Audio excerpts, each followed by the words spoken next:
Hey everyone, Dr. Holly here. Forgive the casual. It's a hot Wednesday afternoon. I'm finishing up in the day in the office here.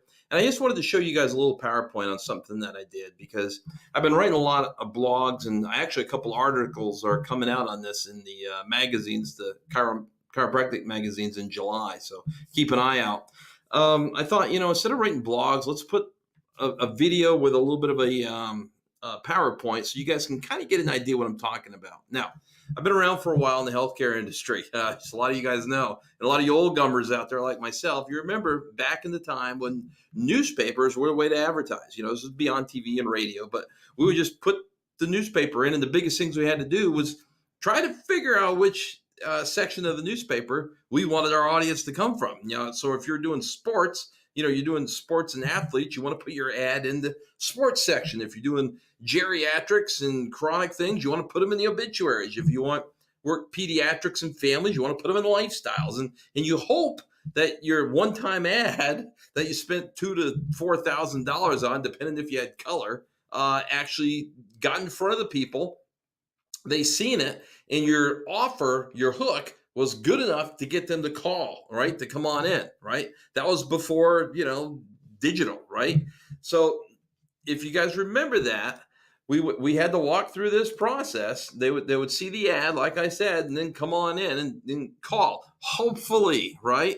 So you remember those days. Now, what happens is a lot of you guys and even agencies that build these campaigns are still stuck in the newspaper model mindset. And let me explain to you what I mean here.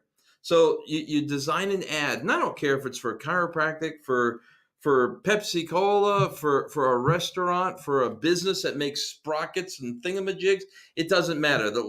90% of them, they'll put an ad out, right? They'll spend all the money on images and getting good copy, and they'll do target marketing through Facebook and Instagram, social media, and they'll drive them to a lead form, right? It's a two-step process. You see the ad, you set up all the back things, and you drive them to a lead form. Now, the problem with that, and you guys could probably relate to this, you're getting a few leads, not a lot, but you're getting some. If you are getting a bunch of leads, you're tying up your front desk or your manager to call these people. Tons of wrong numbers, wrong information. Some of the people will even deny they filled out the lead form. Yes, they will do that. And you're like, well, how the hell did I get your number if you didn't fill it out? So, but nevertheless, you get those. And then the ones that do fill it out and they do come in, say, put me down for Monday at 2:00. I want to be there. Great. So you schedule patients around your new patient hour. You're ready to go. They never show up. They never call. They don't show up. And you try to reschedule them, try to reach out to them. They don't answer the phones. So that's a big headache. And the other ones that come in are even worse, in my opinion, the ones that do come in, because they take up your time, your staff time, and they block a time slot that another patient could be in. They can't afford nothing. They can't even afford the gas to come, but only once every 4 months. There's no way they can afford a massage, an adjustment, let alone a PRP, a stem cell treatment, and they don't have the credit to do it. So yeah, you're getting leads. Are they qualified? Probably not. What's the qualification process? You're not running them through anything. You're showing them an ad and they're filling out a lead form. Anybody can come in. So what I propose is a little different way, because this way here is thinking the newspaper model. It's an analog model that you're applying digitally, okay? So you put an ad, they go to the lead form.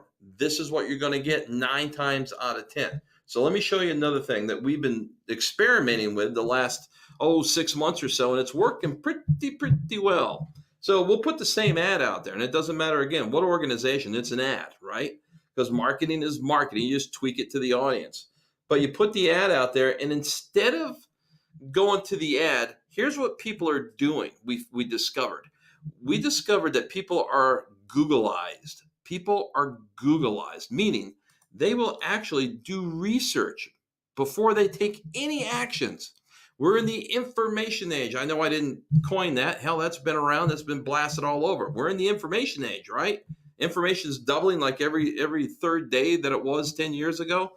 So we're in the information age. People are seeing your ad, talking about a service, a technique, a program, a new piece of equipment, and they're not going to contact you right away. They're going to do some research. They're going right on Google, or they're going to talk to their doctor if it's a procedure you're going to be doing, or they're going to talk to their friends, see if any of their friends have heard it, because they want social proof. They're trying to get information. And then they will also look online and find reviews. Look at Yelp and Google reviews and say, hey, are you a good dude? Are you a good gal? Did the procedure work? What about the procedure? What about research studies, right?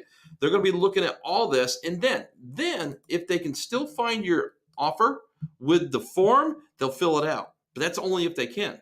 Now, a couple of problems with this.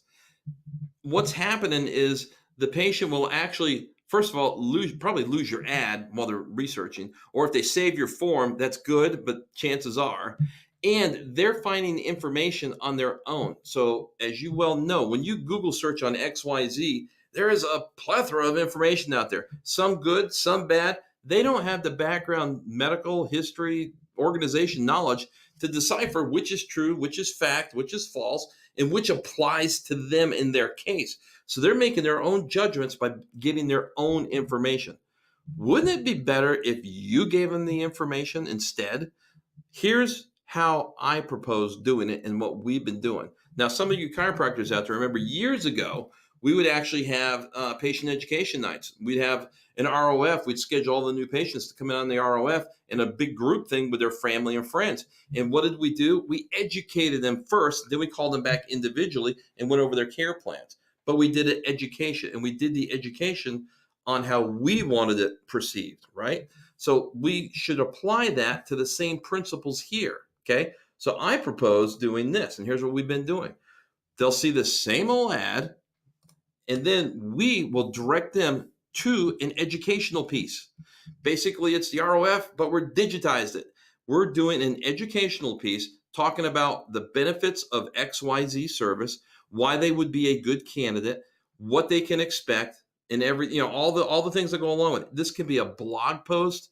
It can be some research articles.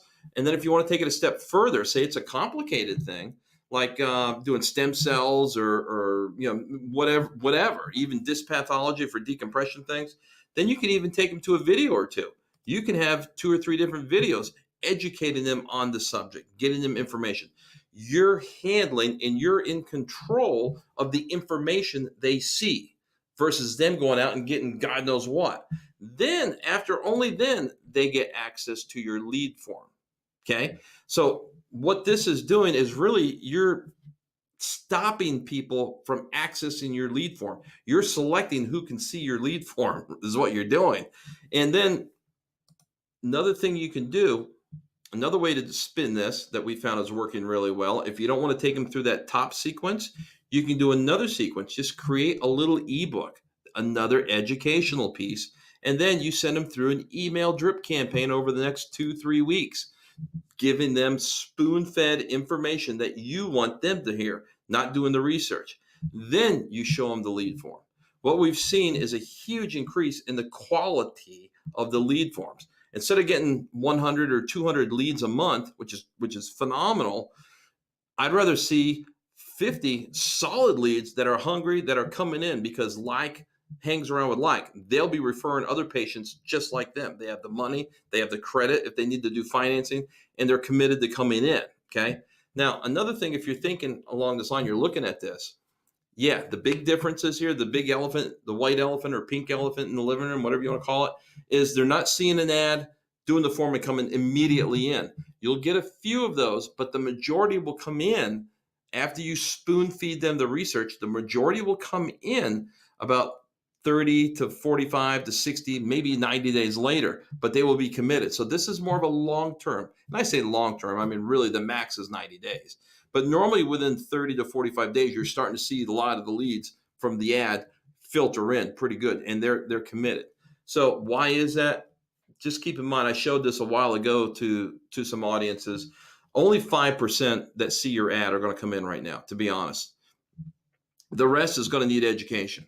They're going to need this right in the middle. They're going to need the 70 to 90% is going to need some form of education, and they're going to be coming in after the fact, after they get the education. Some of them may not even know they need your services. They may think, and they have to go to surgery or take endless medications or trigger point injections, whereas they don't even know what you provide. If you can get them with the information over that term and educate them, you won't have to keep set up retargeting campaigns. They'll be calling you because they will want this. The other cool thing is that top 5%, everybody and their brother is marketing to them, especially on social media. They're wanting the quick, instant things, and the cost per lead is skyrocketing. It's getting harder and harder to get those at a very effective cost.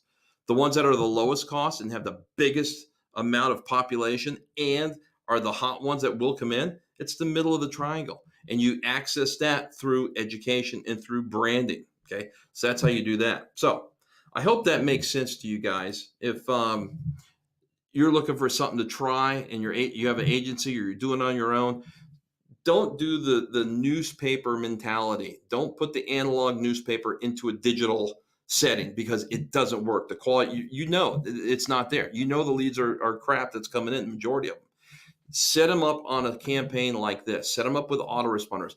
Educate them and take charge of the education yourself. You give them what you want them to know. Okay. Don't let them go be googlized and go off on their own. They will anyways to an extent, but you want to have the loudest voice in the room for that. So if you got questions on this, you want me to hit another subject on this, shoot me an email. My email is right there, as you guys can see, info@drbrianhawley. I get about 20 emails a day from you guys that are out in the trenches. I was there for many years myself. So I love communication on this stuff. So anyways, hope that helps you guys, give you some ideas, something to think about. If you're not getting the results, change things up on that. All right, guys, take care. God bless, and I'll be talking to you soon.